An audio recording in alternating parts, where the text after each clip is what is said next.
Welcome to the Slop Farm. Enjoy the video.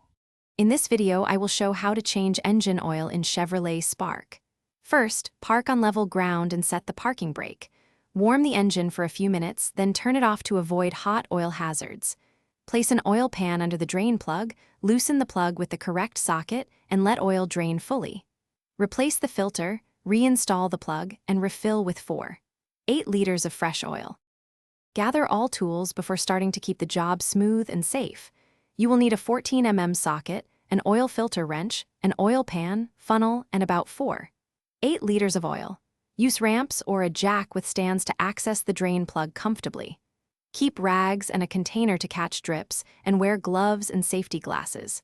Planning ahead saves time and prevents unnecessary mess during the change.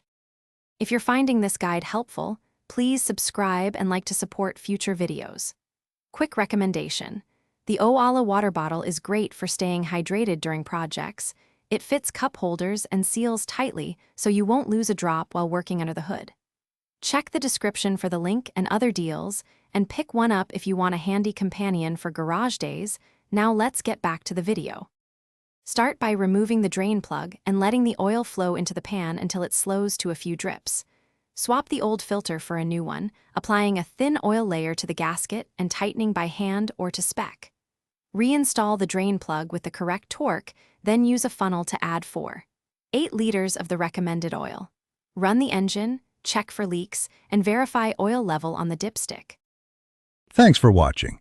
Consider subscribing if we helped you today.